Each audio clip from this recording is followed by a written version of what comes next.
Sa detalye sa itong mga balita, gikumpirma ni Department of the Interior and Local Government kung DILG 11 Regional Director Alex Roldan ang mitumaw nga bag-ong investment scam. Busa, nagwarning kini sa publiko nga dili dayon basta-bastang mahaylo. Kayning bag-o lang, miadto sa opisina ni Director Roldan ang pipila ka mga personahe sa grupo nga bagong bansang Maharlika kon BBM aron mangayog endorsement apan wala kini gihatag nga dokumento aron magpamatuod nga legal ang ilang grupo. Matud pa ni Roldan, usa kini ka modus sa grupong BBM nga mangayo og kwarta sa katawhan alang sa mga ID aron nga makadawat og ayuda gikan sa gobyerno. Giklaro ni Roldan nga ang DSWD lang ang adunay katungod sa pag-release og ayuda gikan sa gobyerno ug wala kini nanginahanglan og bisan unsang organisasyon. Nasayran sa DILG nga naglibot-libot na sa Pilipinas ang grupo aron makita og mga miyembro.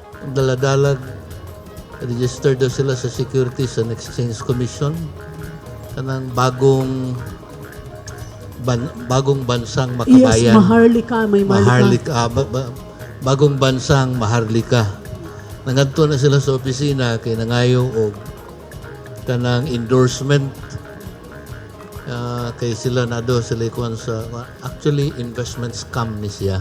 O babayad og 100 ID akong klaruhan sila nga pangayo sa mong clearance sa NICA. Kaya actually dugay na ako nagigistura sa NICA. Ilag yung kini siya investment scam.